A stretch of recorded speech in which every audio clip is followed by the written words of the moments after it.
नमस्कार, बहुत स्वागत है आपका। मैं हूं आपके साथ नेहा दुबे। कांग्रेस सांसद राहुल गांधी ने मध्य प्रदेश में एक रैली में एक बार फिर से बीजेपी पर निशाना साधते हुए युवाओं की बेरोजगारी का मुद्दा उठाया।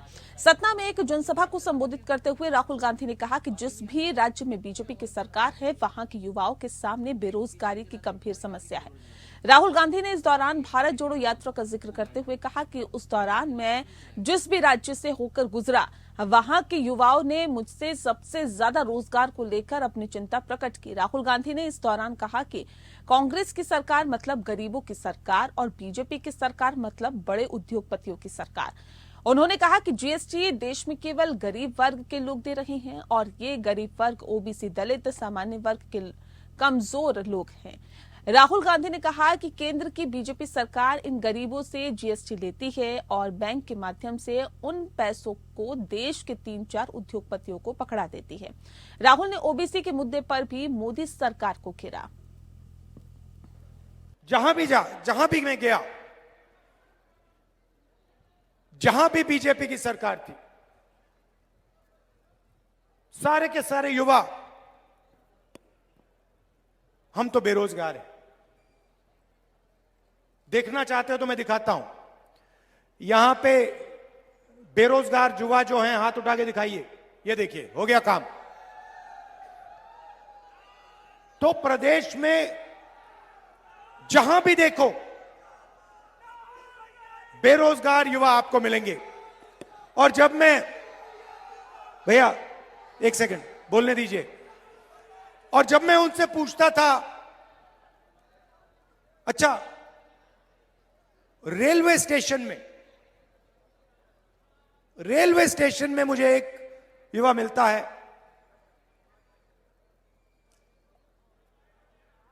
कुली जो कपड़े पहनते हैं, लाल रंग के कपड़े पहनते हैं, लाल रंग के कपड़े पहनते हुए मुझे मिलता है।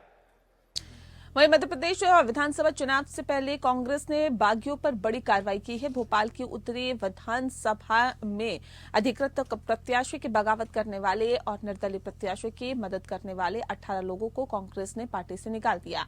बता दें आपको कि इसमें कई पूर्व पार्षद और जिला कांग्रेस पदाधिकारी भी शामिल हैं। उपाध्यक्ष संगठन प्रभारी राजीव सिंह पत्र जारी कर चुके हैं।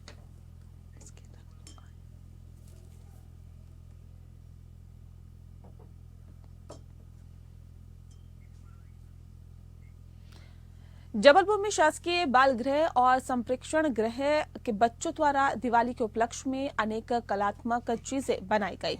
इन वस्तुओं की प्रदर्शनी बिक्री के लिए जिला न्यायालय जबलपुर में लगाई गई। प्रधान जिला एवं सेशन न्यायाधीश आलोक अवस्थी ने बताया कि बाल संप्रेक्षण गृह के बच्चे अपने को दूसरों से अलग न समझे और समाज की मुख्य धारा से जुड़कर कार्य करें, ऐसा वो चाहते हैं।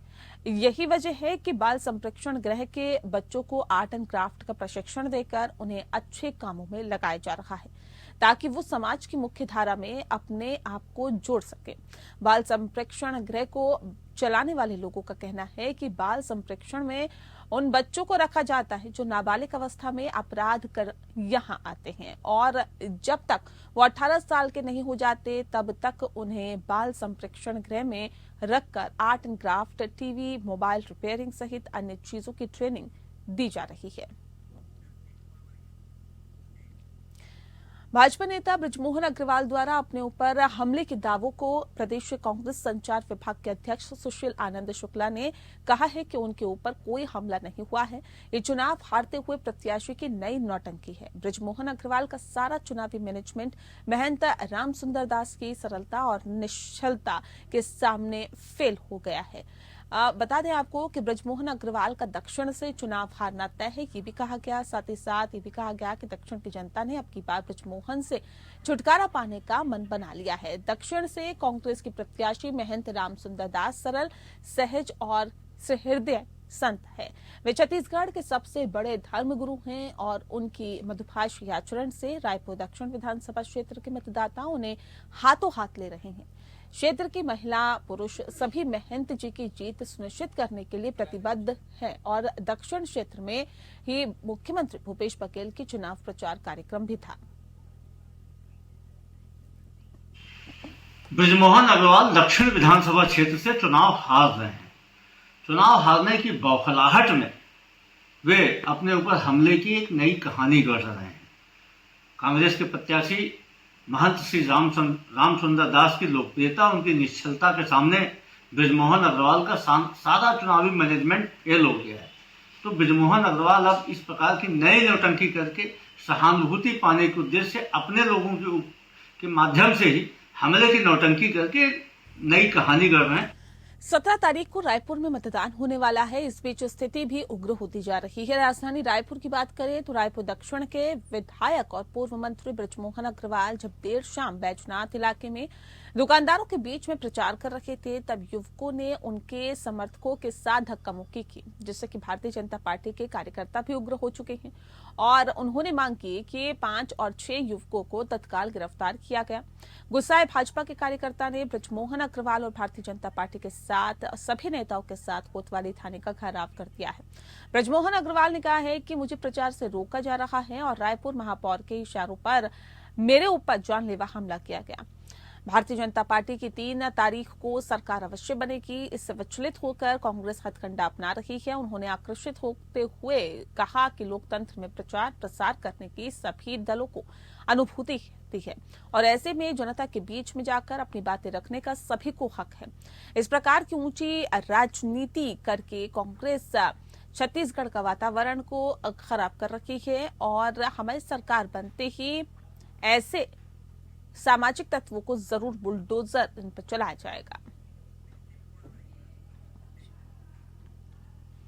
रायपुर उत्तर विधानसभा की निर्दलीय प्रत्याशी सावित्री जगत ने आज प्रेस वार्ता लेते हुए वचन पत्र जारी किया है। वार्ता को संबोधित करते हुए श्रीमती जगत ने कहा कि उनका सबसे बड़ा मुद्दा क्षेत्र में संचालित हो रही मदिरा दुकानों को बंद करने का है, जिससे कि अपराध का ग्राफ अपने आप कम हो जाएगा। श्रीमती जगत ने बताया है कि लगातार रायपुर पुलिस की शिकायतें प्राप्त हो रही है कि पुलिस महिला संबंधी अपराध को गंभीरता से न लेते हुए बदमाशों पर नकेल कसने का काम नाकाम साबित इसमें हो रही है। पुलिस का दोहरा चरित्र समझ से परे है, परंतु अगर उत्तर विधानसभा के मतदाताओं के आशीर्वाद से विधायक चुनी जाती है तो विधानसभा क्षेत्र पूरे जिले में किसी भी महिला युवती के साथ अपराध होने पर 24 घंटे के भीतर कार्रवाई करवाने का वचन जगत ने दिया है।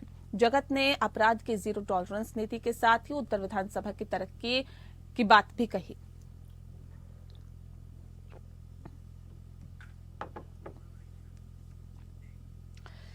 सीकर संभाग के नीमका थाना में कांग्रेस प्रत्याशी के समर्थन में मुख्यमंत्री अशोक गहलोत ने आम सभा को संबोधित किया।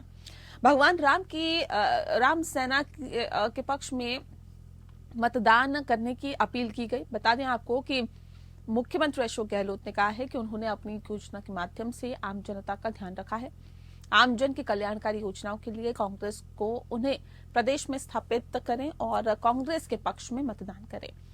नीम का थाना को जिला बनाने पर क्षेत्र की जनता ने मुख्यमंत्री का आभार जताया। इस मौके पर नीम का थाना विधायक सुरेश मोदी सहित उपस्थित लोगों ने मुख्यमंत्री का अभिनंदन किया।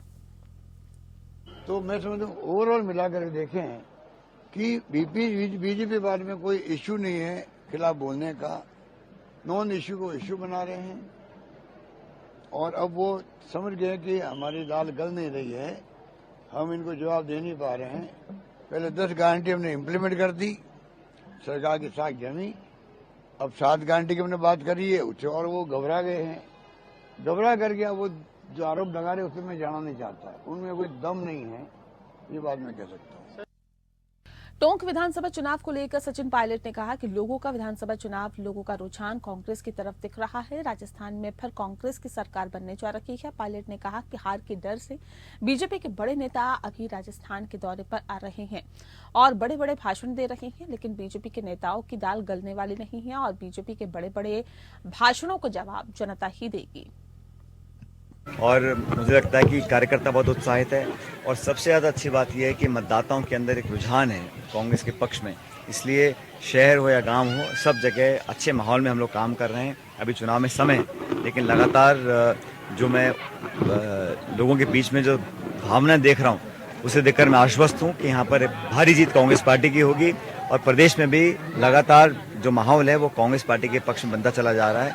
भारतीय जनता पार्टी का जो प्रचार है आज भी शायद बड़े बड़े नेता बीजेपी के आ रहे हैं राजस्थान में, भाषण दे रहे हैं, लेकिन कोई दम नहीं है। लोग जानते हैं कि ये सिर्फ भाषण तक सीमित है।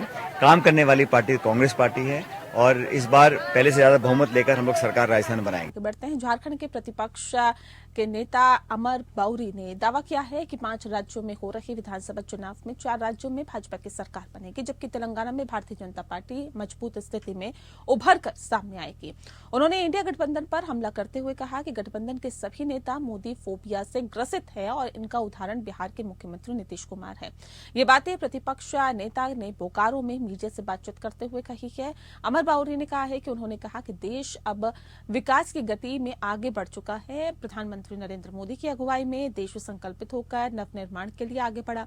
उन्होंने कहा कि जिस प्रकार से पूरा विपक्ष गठबंधन बनाकर समय समय पर आगे आता है, ये जेल जाने से बचने का प्रयास है। नीतीश कुमार के द्वारा दिए गए विवादित बयान पर उन्होंने कहा कि ये बयान माफी लायक नहीं है और क्योंकि दोनों सदनों में जिस भाव से उन्होंने ये बयान दिया है वे शर्मनाक है। माफी देना नहीं देना बिहार की जनता तय करेगी और आने वाले समय में इसका नतीजा भी देखने को मिलेगा।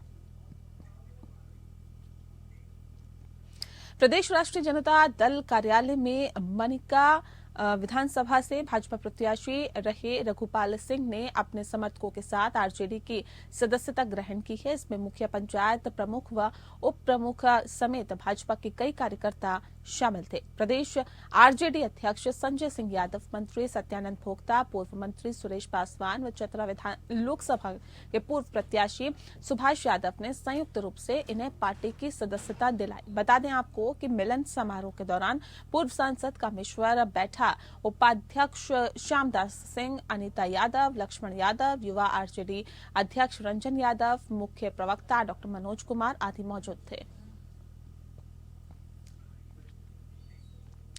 झारखंड किसान महासभा के द्वारा प्रेस क्लब रांची में एक प्रेस कॉन्फ्रेंस की गई। प्रेस कॉन्फ्रेंस में झारखंड किसान महासभा के केंद्रीय अध्यक्ष श्री राजू महतो ने बताया कि किसान बचाओ यात्रा के तहत आयोजित की जा रही किसान पंचायत के संबंध में किसान बचाओ यात्रा आगामी दिनों में किन किन पंचायतों में पहुंचेगी और पंचायत का आयोजन करेगी। किसान पंचायत के माध्यम से किसानों के बीच अपने हक अधिकार को लेकर जागरूकता महत्वपूर्ण है, तो वहीं ये भी आवश्यक है कि सरकार को भी किसानों के रोष की जानकारी हो और सनद रखे कि किसानों का ये रोष किसी भी दिन एक बड़े आंदोलन का रूप ले सकती है।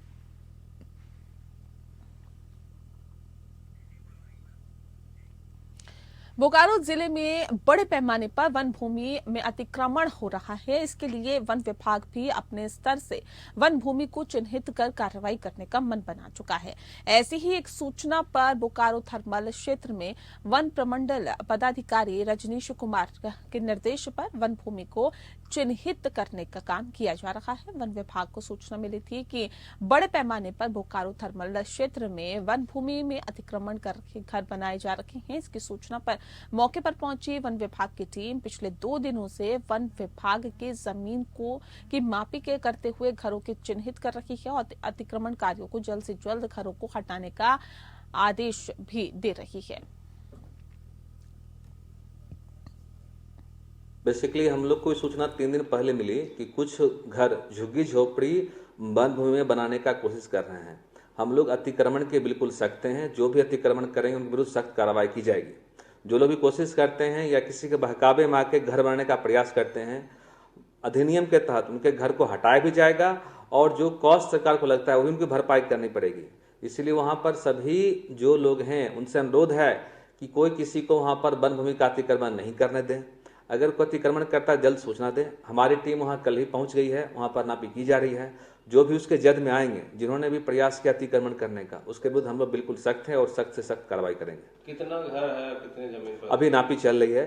नापी होने के बाद ही बता पाए कितने घर। कल तक जो सूचना थी तो 4-5 घर स्टार्ट किए थे, सभी को रोक दिया गया है, कोई भी आगे नहीं बढ़े। वन भूमि का सीमांकन किया जा रहा है। वन भूमि के सीमा के अंदर जो भी आएंगे उनके विरुद्ध हम लोग कार्रवाई करेंगे। शुद्ध पेयजल संरक्षण के महत्व को बताने के लिए आवासन एवं शहरी कार्य मंत्रालय भारत सरकार तथा राज्य शहरी विकास अभिकरण नगर विकास एवं आवास विभाग के संयुक्त आदेश के आलोक दिवाली जल कार्यक्रम के तहत बोकारो जिले की चास नगर निगम की स्वयं सहायता समूह से जुड़ी हुई महिलाओं को बोकारो के चास स्थित तेलमचो ब्रिज के बगल में अव्यवस्थित वाटर ट्रीटमेंट प्लांट का भ्रमण कराया गया। इस भ्रमण के दौरान स्वयं सहायता समूह की महिलाओं ने वाटर ट्रीटमेंट प्लांट को देखा कि किस तरीके से सरकार हम लोगों के घर में स्वच्छ पेयजल की व्यवस्था करती है और किस तरीके से हम लोगों के घर तक शुद्ध पेयजल पहुंचता है। और उन्हें यह भी बताया गया कि आने वाले समय में पेयजल की किल्लत से कैसे निपटारा किया जाएगा और शुद्ध पेयजल व्यर्थ नहीं किया जाए। यहां पर बोलते हुए नगर निगम के अधिकारी अमन मलिक ने बताया कि भारत सरकार की योजना जल दिवाली के अवसर पर स्वयं सहायता समूह की महिलाओं को वाटर ट्रीटमेंट प्लांट का भ्रमण कराया गया। महिलाएं अपने वार्ड में जाकर सभी घरों में महिलाओं को ये बताने का काम करेंगे कि जल का संरक्षण कैसे किया जाए और ये कार्यक्रम भारत सरकार के आदेश पर 2 दिनों तक किया गया।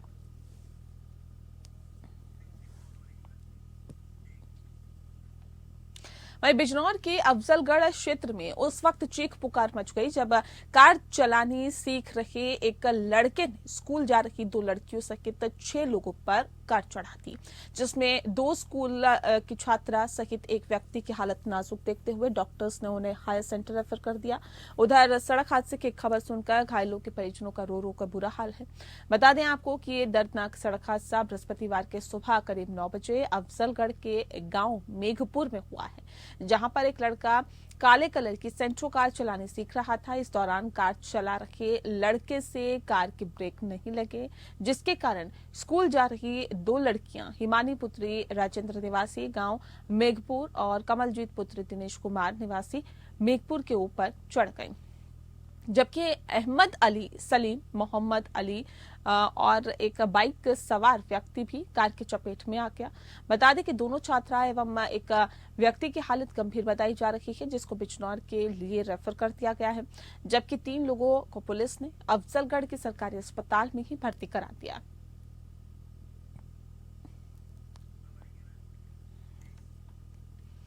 हमीरपुर जनपद के सरीला खेड़ा शिलाजीत मार्ग पर बाइक सवारों को तेज रफ्तार तेल के टैंकर ने टक्कर मार दी, जिसमें बाइक सवार महिला की मौत हो गई है। बता दें आपको कि टैंकर चालक टैंकर छोड़कर भाग गया। घटना की सूचना मिलते ही पुलिस मौके पर पहुंच गई और बताया भी जा रहा है कि अवधेश कई वर्षों से परिवार के साथ खेड़ा शिलाजीत गांव में रहता था। उसके छोटे बेटे की गोद भराई का सामान लेने उसकी पत्नी हर कुंवर अपने भांजे माता प्रसाद के साथ बाइक से सरीला गई हुई थी। देर रात घर वापस जाते समय सरीला खेड़ा शिलाजीत मार्ग पर बने सिद्ध बाबा मंदिर के पास तेज रफ्तार में सामने आ रखे तेल के टैंकर ने बाइक में टक्कर मार दी और बाइक सवार महिला को रौंद दिया, जिससे हर कुंवर की मौके पर ही मौत हो गई। माता प्रसाद बाल बाल बच गया और टैंकर चालक मौका पाकर टैंकर छोड़कर भाग गया। घटना की सूचना मिलते ही परिजनों में कोहराम मच गया। ये घटना हुई हम पूरी के सामान गए सहीला लौट के आए तो वहाँ से टैंक डीजल वाला और वहाँ से आए तो हमारी टक्कर मार दी ट्रक भाई ने। ट्रक भाई टक्कर मारी तो हम जहाँ करके मामी वहाँ चली गई। हम चिल्ला जाते हम कहा फिर आज बहुत चिल्ला जाते रोक इन्हें रोक नहीं है। सब मामी खत्म हुई हमारी। क्या नाम था मामी का? मामी का नाम हरकोट। और चलिए इसी के साथ फिलहाल इस बुलेटिन में इतना ही। नमस्कार।